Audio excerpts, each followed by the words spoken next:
This is Frank Islam, Chairman and CEO of FI Investment Group, and your host of Washington Calling, where we interview leading voices from business and politics that impact you, the viewer.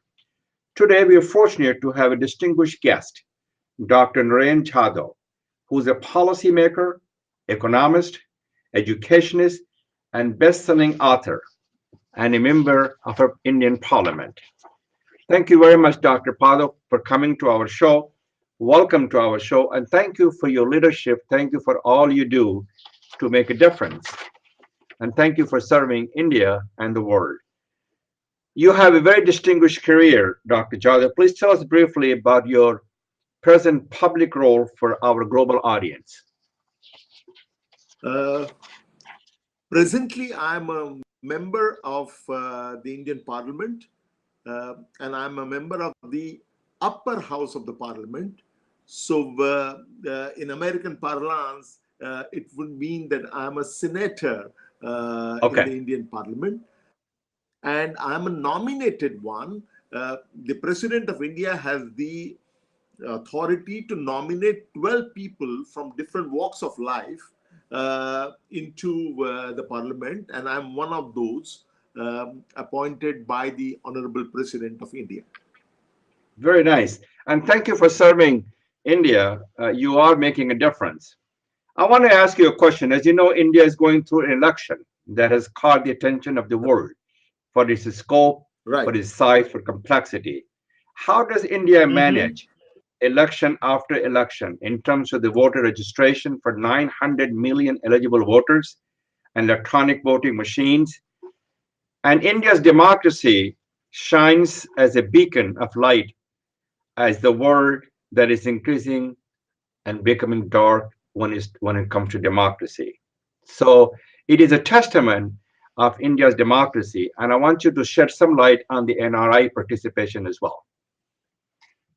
All right. I think you have already explained and talked about the Indian democracy. I would only like to remind you and the audience that when India became independent, at that time, a lot of people, a lot of experts had expressed their concern about whether democracy will take roots.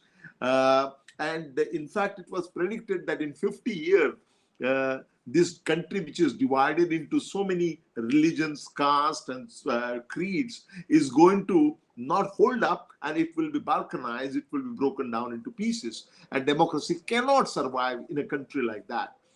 It has been proven wrong, and I'm very happy and proud to say that in India, democracy has taken roots. And look at the countries around India, you will find what I mean. And in India, you know, the elections which take place normally after every 5 years, they are modern miracle. And in fact, 900 million people going to polls in very difficult terrain, and without shedding any blood, there is a change of power. This is a great success of democracy in our country. And I think that India does not get enough credit for this massive endeavor of the demonstration of democracy, at functioning democracy, that happens around the time of the general elections. So I'm your advocate. I'm writing a column in Hindustan Times that will be published next week about India's election. I've also written, I just sent a column to Tarun that will be published in every newspaper in India, about India being a global beacon of hope for democracy around the globe. And it is a testament that the India's democracy is flourishing. It creates a common cause for all of us to be together. And India has a responsibility to become a global beacon for democracy. And that's the point that I'm making in my, and compared to what we have in the United States, in some cases, in the United States, in some of the states, we are suppressing the vote, which is not consistent with the values, character, and conscience of a nation that is the oldest democracy in the world. So I wanted to talk to you a little bit about shedding some bright light on India's economy. I know you're an economist. What reforms can Right. be expected from a new government to create jobs, build prosperity, and creating a conditions and culture that allows people to prosper, to become an entrepreneur, to become innovator, and especially unleashing the potential of the younger generation who's under 30. Yeah. Presently, India is one of the fastest growing country in the world. But that's not saying much. We are growing at the rate of roughly 7% per year in real terms. And growth, while it is higher than any large economic growth, it still falls a little bit short of India's potential growth, which is 8% per year. And if we want to raise standard of living of average India to a decent level, I think we need to grow at the rate of 8% per year for 20 years at stretch. That is going to be the challenge for the government that takes over. And it is very important at this stage to note that India is going through the fortuitous advantage of what is called demographic dividend. India has large and growing young population, and this is a great strength. But this demographic dividend can become a demographic nightmare if we do not create enough jobs for people, if we do not invest enough in education, if we do not invest enough in health, the demographic dividend can become a nightmare And because we will be creating more mouths to feed but not more hands to work. So exploring and harnessing this fortress demographic dividend is the biggest challenge that the ensuing government will have in the near future. India has to also worry about the climate change. That is the biggest challenge Right. India faces right now. And as you can see, when I went to India, you couldn't, the air is very toxic. You cannot even breathe the air. That's affecting the GDP, that's affecting the economy, and that's also affecting the health of the people. I want to change the Yeah. conversation, Dr. Jadhav. You are educationist. You are the vice chancellor of a very distinguished Right. university, and thank you for serving that And university. largest university in our country, by the way. Pardon? What do you say, sir? Largest university with a A student largest population of university. seven. Oh my Right. With a goodness. student population of 750,000. Oh my gosh. It's a definitely one of the largest university in India. Uh, Right. I am. Not one I of, went to. I went to it is Aligarh the, Muslim University. I cannot hear yeah. you, sir. Okay. No, I was saying it's one of the largest. It is the largest university in India. Oh, the largest. Thank you very much for Yeah. correcting it. So, what reform is needed to improve the quality of education so the graduate can get jobs? And you shed some light on that and have the skill to be the parts of the 21st century workforce. As you know, India has the third largest education institution in the world, but it is not matched by Yeah. quality. And a lot of people, a lot of Right. students are leaving India to go to other part of the world. So tell me what is needed to make sure that the quality of education is improved and they have the public and private partnership, and so that we can create more job and employment in India. Right. No, this is exactly what the demographic dividend is all about. Although we have the third largest education system in the world, as you very rightly said, there is a lot of scope for improving the quality of education at all levels.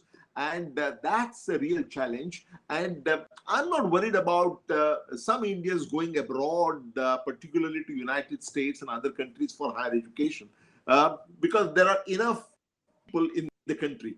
But we have, while there has been some improvement, we have really a long way to go. We really need a major overhaul of the education system. In fact, one of the education policy of the national education policy is expected to be announced shortly after the new government takes over. It has been finalized, and it means a complete overhaul of the education system in our country. Well, but also that it's not part of the conversation, as a matter of fact, for the election. And India needs to make a lot of investment in the education to create jobs and build Whole, prosperity, so that we can improve the quality of education. And also, a lot of education institution is owned by the politician, which also creates a conflict of interest. Would you agree with me? uh, yeah. Uh, yes, I do. In fact, in India, although all politicians, all political parties have been making tall claims about education, fact of the matter is that India, whether it is at the central government level or at the state, that is provincial level, we have never made enough investment in education. Way back in 1966, a very important commission was appointed called Kothari Yeah. Commission, and they suggested that the public expenditure on education should be 6% of our GDP. I regret to say that in spite of 60 years passing, more than 60 years passing, we are still less than 4% of our GDP. So Absolutely right. massive investment in education, no doubt about it. But investment is one thing. At the same time, we need specific steps to improve the quality of education, improve the ability who are having education.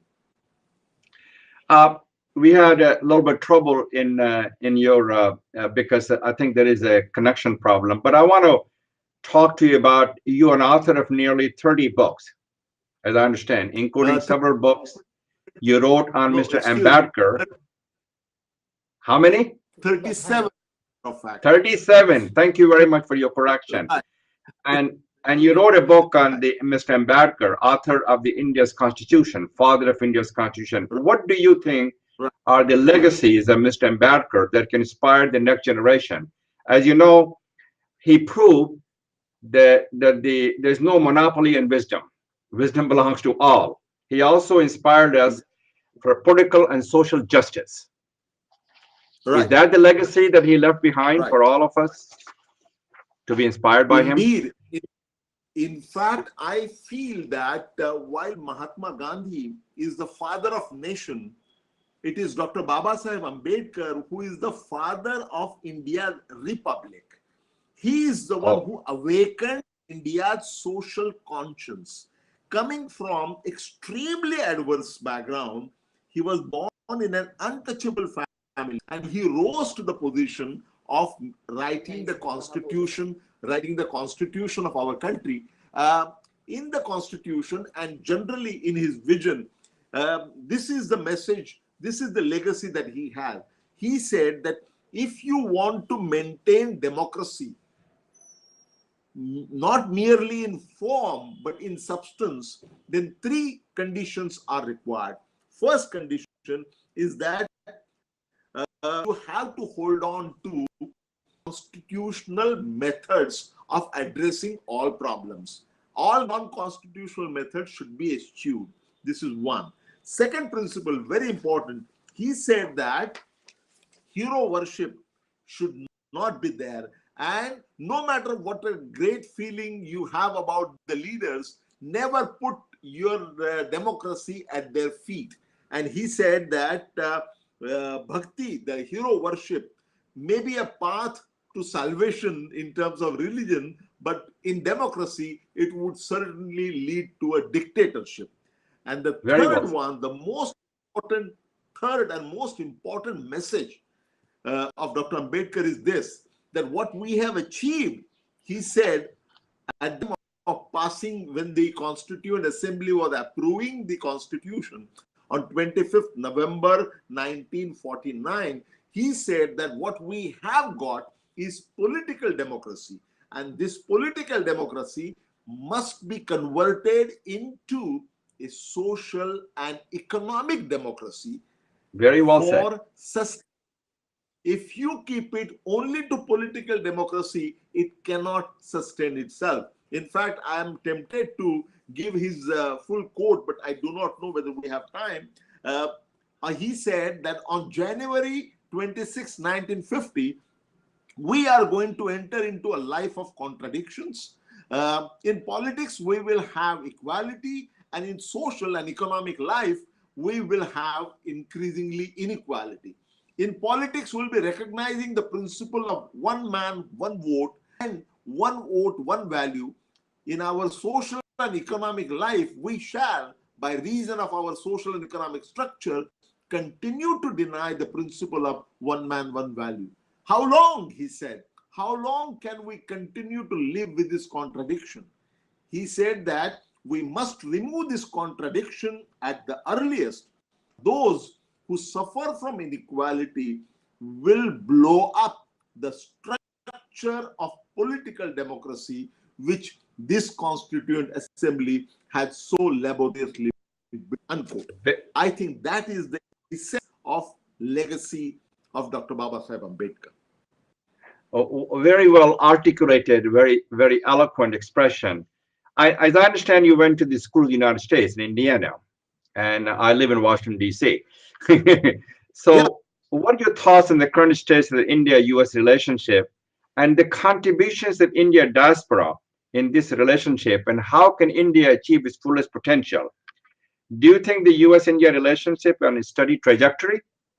And as you know, we have a shared interest and shared values. The United States and India, democracy and diversity are the two things that binds us together as an American and as an Indian. So, and as President Obama said, and I went with President Obama to India, he says it will be a defining moment of this century. So, do you think the relationship is still being defined?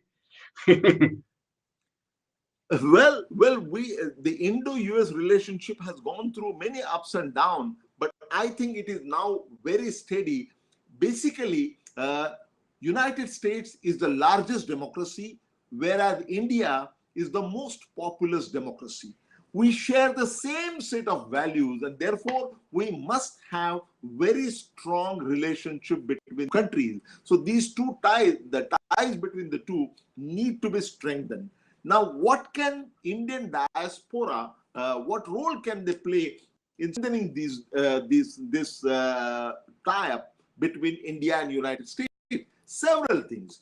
Lots of things are happening already, but in the field of research and development, in the field of higher education, in the field of entrepreneurial development, and of course in the field of politics, there is a lot of ties has to happen. And today there are lots of days of transnational migration. There are first generation American who are having one foot in America and other foot in India.